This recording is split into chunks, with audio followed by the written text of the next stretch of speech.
Hi, thanks for joining me again. Well, today I thought I'd talk about something that I've been asked quite a few times in the last couple of weeks by both sellers on the market and people thinking about selling.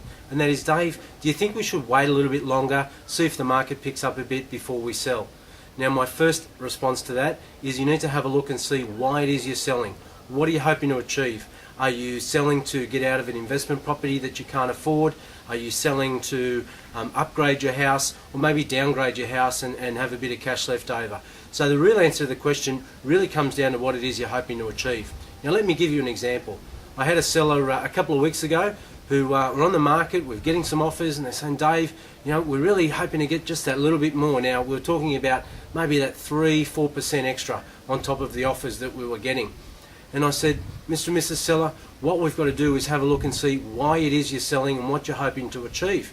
Now I knew, because they'd already told me, they were selling because they couldn't afford to keep this investment. The wife had lost her job, they were finding the repayments pretty difficult to keep up with, and that was impacting on their lifestyle.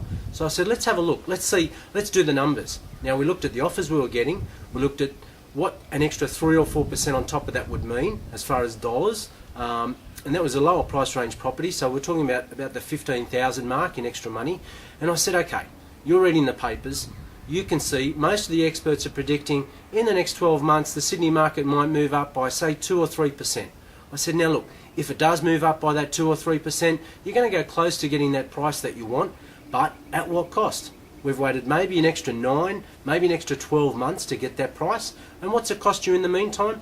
Extra repayments, extra strata levies. Now this property was negatively geared, but even if it was neutral or slightly positive, they were still looking at impacting their lifestyle in the meantime while they were waiting to get the price that they were hoping to achieve.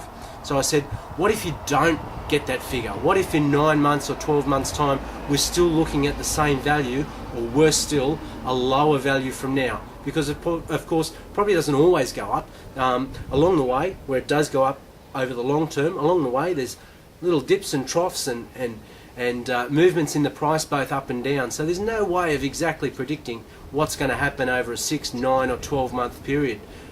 So of course those owners at the time decided it wasn't worth the risk, that even if they did get that extra price over that 6, 9 or 12 months time, that they really weren't going to be any better off. Now look, there's other examples that I've written about. I've put them on a blog post there. You might be looking at this on my website. If you're not, then head on over to my website. It's davidmeadowcroft.com. You'll see some other examples of what I'm talking about here that might just help you work through your own situation.